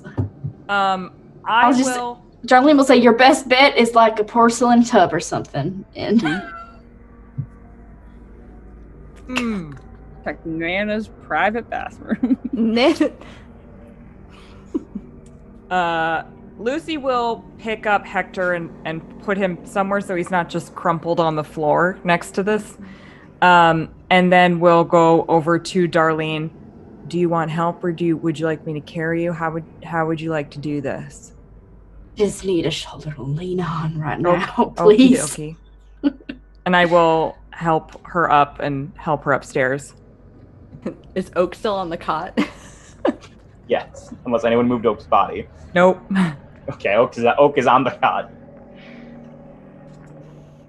I don't really know if there's another. The table that she's on, though, is metal. Oh my god. Correct. You're both on metal operating tables. That is a correct statement. No, I wasn't. It wasn't that. I just didn't Oh. know if I was like melting something. No, it's not. It's not hot enough to melt. Not where any of us went. No, not at all. We were all progressing. But also there. I think she's gonna be like, maybe we should push the cot out.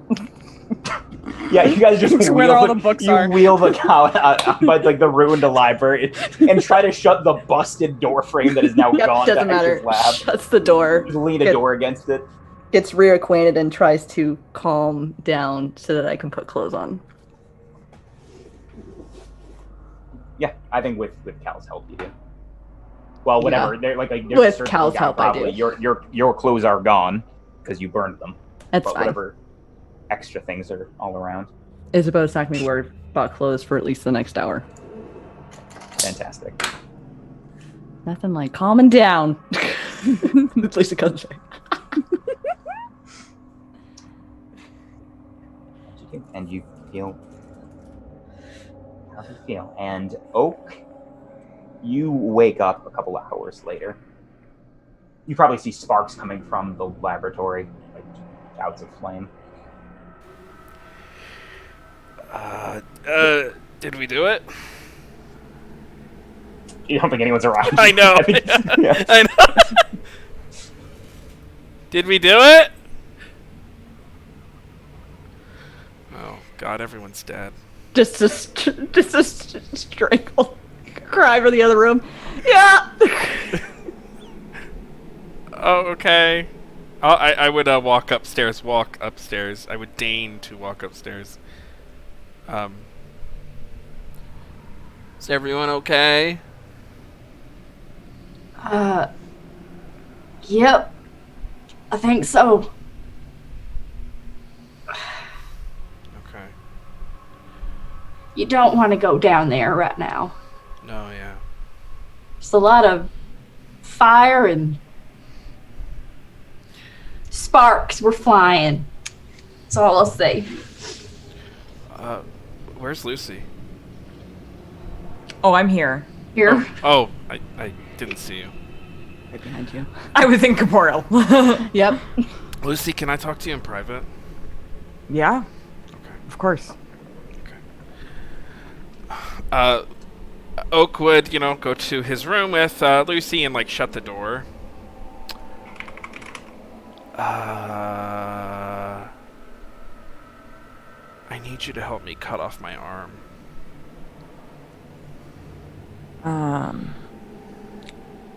Okay. Why? Points to the tattoo. The tattoo he has. Did you find out what that means? Oh, I found out how to get rid of it. So you just have to amputate the whole thing. I think I could maybe cut away the flesh, but if it goes wrong, yeah, the whole thing's gonna go. Okay. Okay, great. And then he opens up the door. I'll get the supplies and stuff. We'll do it another day. Is it, do you want anybody else? Are we not talking about this? We'll just keep it between you and me for now. So we don't want the scientist there with the precision arm? I'll talk to Hector. Okay. Yeah. Just, that might be an asset for you. Yeah, I'm thinking he can make me something. Do you want me to get you anything? Do you know what what was it called? A soapatish? What? Hold on. I have to look it up. I should have this ready. This is my bad. A soap dish? Yeah, soap dish. Do you have a gravy boat? All you need, really. I need a. Do you know what a cespita is? Okay, could you spell that out for me? Could you type it in the chat? So we can see? Oh God. Yeah. 1 second. I have to move the thing. I can do it. I have Okay. it. Thank you. It's got to be copper. What? Yeah. Oh. Do I know what that is? Does Lucy? Sounds like maybe. a spicy pita bread. It is a spicy. Correct. You need to use a spicy pita bread for this. ritual. The sharpest of all pitas. So delicious. I don't know. Roll plus sharp, Lucy. Okay. I would just Google it, but we don't have the internet in Hush Hallows. Wonder who made it that way. Strange. Probably a conspiracy. That's a 9. You've maybe heard of it in. You don't do a lot of research, though. You may have heard of it in passing. Micah may have mentioned it at one point. It's a knife. Oh, you typed it into Zoom chat, not Oh, Twitch you're right. chat. I got it. Yep. I got you. There we go.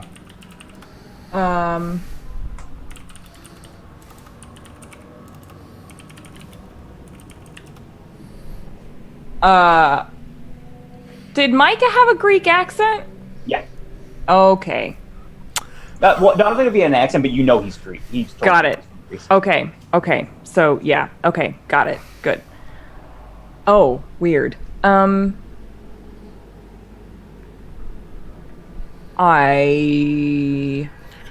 It's very specific. Yeah. I will see what I can do. It's got to be copper. There might be one here, do you think? Have we looked? I didn't know what it was, so how could I look for it? It's a knife. Oh. Like a very specific knife. I just know that it's a knife. That makes sense. Let's look for it tomorrow. Oh, no, not today. You all did a tremendous amount today. You did a very good job. It's pretty amazing to watch, actually. Thanks. Good night. Good night.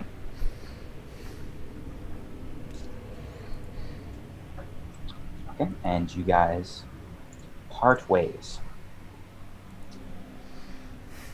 And Charlie knocks on Lucy's door. Listen, I need you to help me with this ritual. Okay. Do you have fresh poppy seeds? I gotta brew a potion. Amazing. I think once Isabeau calms down. She'll kind of have like a little conversation with Cal. So what is it going to be like? I've always felt at peace there. And we'll have chances to come back. Maybe not necessarily here right away, but we get to see this world regularly.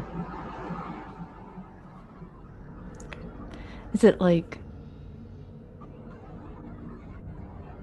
I don't know, do you have like a home there? Like, do you sleep there? Yeah. Bed?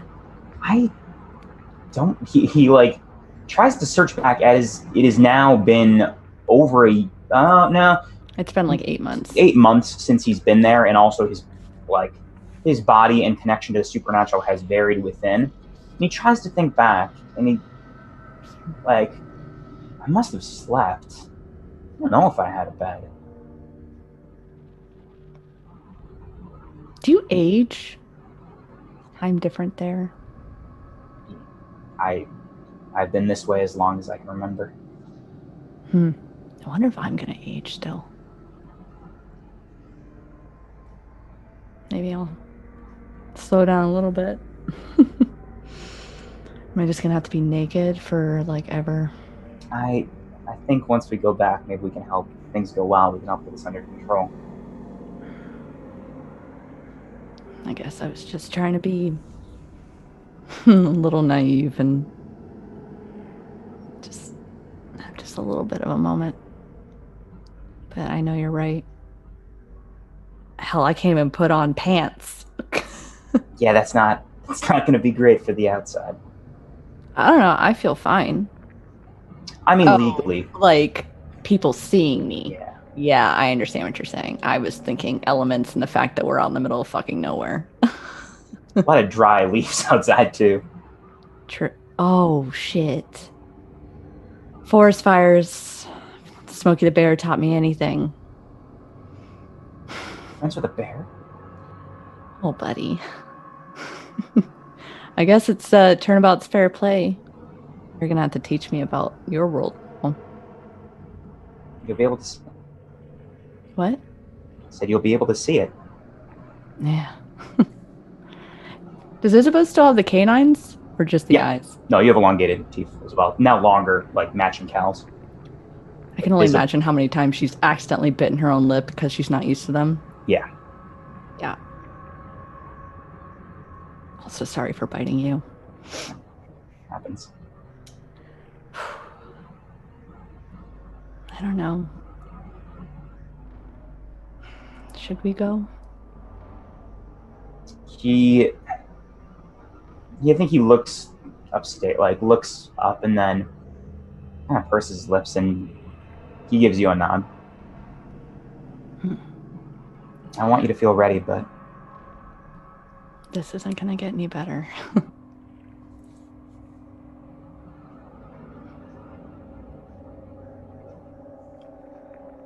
Should we say goodbye or should we just go? it's up to you. I don't really know if I can. I don't know how I'd feel just walking in naked, saying, okay, deuces, you know. It's fair. She'll take some deep breaths and she'll try to like calm herself down and be like, can I at least borrow your shirt and see if maybe I could put it on? Sure. He takes off his shirt and he's just wearing jeans now. Roll acid under pressure. Like he didn't already have. Come on now. Oh, okay. That's What just happened? He hands you the shirt that is on the floor. There we go.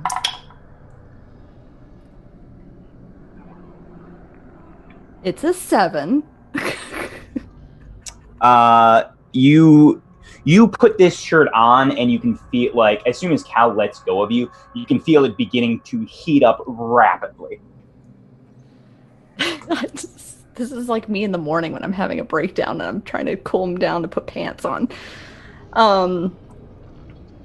She'd be like, all right. And she'll take a pen and she'll try not to touch the paper. And she'll just go and she'll write down, my friends. Goodbyes in person are tough, as is talking most times. I can't thank you enough for just giving me the chance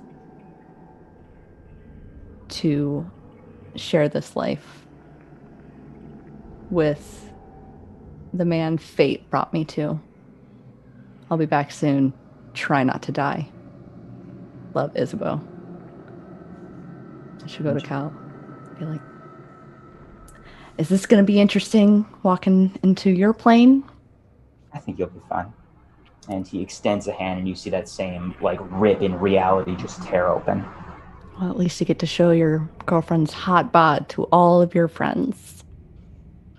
Smiles and grabs you by the hand. Are you ready? As I'll ever be. And hand in hand, you walk into this portal, and we see the now empty lab of Hector's in the basement as this portal just shimmers and closes. As the rest of the hunters are spread out, recovering and relaxing in Nana's fat slabs. And we fade to black. And then we fade in sometime later, and we see a bright light. Sun bears down on a beautiful sandy beach. You hear the sound of waves crashing against the shore, though it is slightly drowned out by panicked screams of dozens of people running away from rapidly reddening water, and dark shapes dart underneath. You hear the slight sizzle as a portal rips through reality, and two figures emerge hand in hand. You see Cal look to Isabeau, now clothed. Are you ready? Whew. We got a job to do. And the two of you rush forward, flame propelling you towards your next adventure. And that's where we'll end tonight.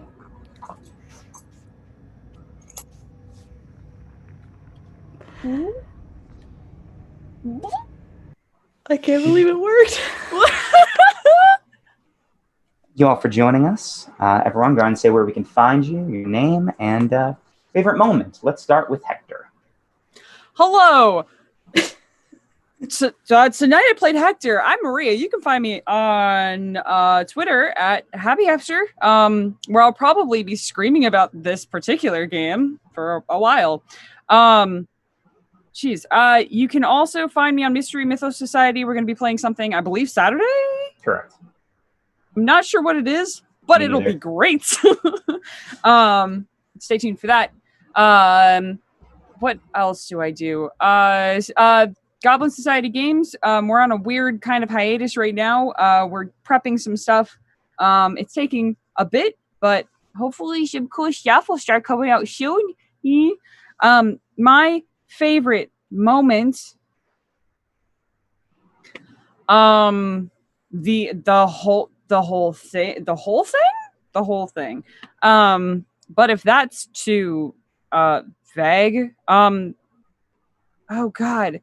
I think the that last little bit of them walking out after like, gosh, shit, you do now. We're super cool, badass. All right, that's me. Hello, that's me. That was great.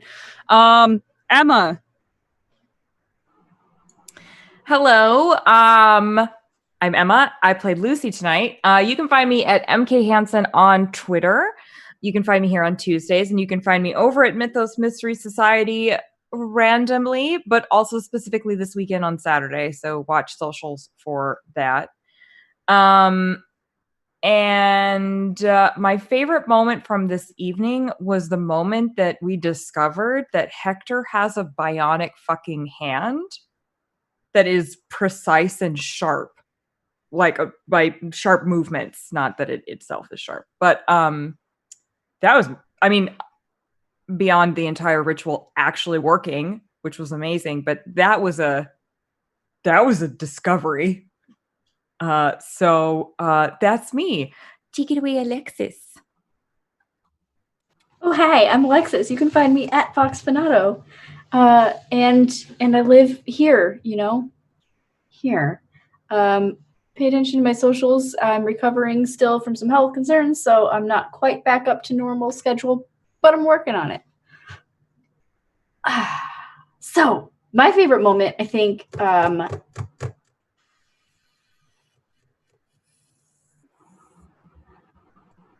there was something very just wild about when Ty, our keeper, said that Darlene had to vent some energy, and Oak is just like, excuse me. I got it. The summoning the shield and everything, just like, I'll do it. I'll protect people.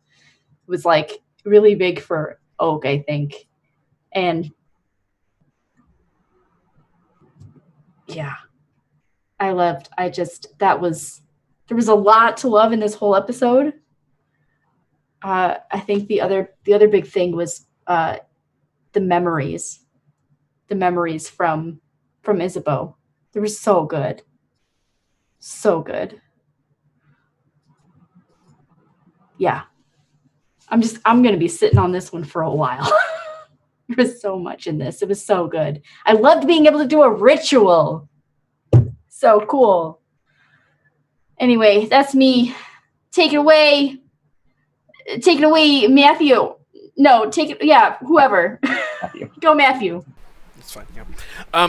Hi folks, I am Matthew Foreman. You can find me here on Twitch TV/Dice Priority. You can find me on Twitter at Matthew W. Foreman.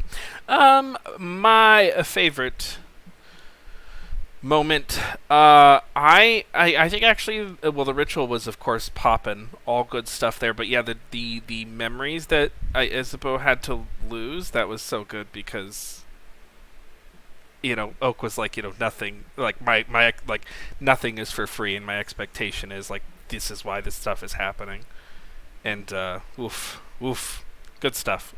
Did you lose them? I that was my impression. They were burned away at the edges. But either way, yeah, go take it away, Kaya. Hi, I'm Kaya Gasson. I am exhausted. I play Isabeau Hauer, the whatever she is now. Ty can attest that I was freaking out like all week. I was like, it's nice to die the week before my birthday. That was awesome. My favorite part was being able to be Frankensteined. That I don't think I can ever play another TTRPG game now. I've peaked. Like there's no higher than this. To be Frankenstein by one of my best friends, like, all right, cool. Yeah, it's a little bittersweet because I'm like, shit, I don't know where we are now. And but when we started playing this book and kind of dissecting the the kind of not great word use on some things where it was like super little abusey, and I just wasn't into it, and Ty and I just started tearing this thing apart. We didn't really know where it was going to go, and I'm pretty happy with where it went. So you can find me on Twitter at Kirk Charisma. Hopefully we'll be back here eventually. But yeah, that's me. Take it away, Ty. You can find me at Ballroom Brawler on Twitter and at Mythos Mystery Society. We just put up their second episode of our Rhapsody of Blood podcast, and it's on YouTube as well, which some people play, and it's very fun in Castlevania. We'll be doing that again sometime soon, and we're doing a game this weekend with Chris. I don't know who I'm playing or what kind of game it is, but I'm sure it'll be great. My favorite moment from this evening was probably, I think Isabeau as a character, and entirely. I just like the memories, I like the characterization of the time she's been here, and Cal, and I think it's always really tough to make character decisions that could lead to either character death or leaving the scene, but it's can be really cool when you do. And that's it for me. We will see you next week in Hush Hallows. Awesome. Alrighty, folks. Thank you so much for tuning in tonight. Be sure to follow the channel. If you're already following the channel, consider subscribing. If you're already subscribed, consider gifting a subscription. Subscriptions are up to 30% off. You could support Dice Priority for 6 months for just $20. Thanks so much. We're going to go ahead and rate Grim and Perilous Plays. Join the Discord. Continue to support Dice Priority. All that good stuff. Good night. Bye-bye.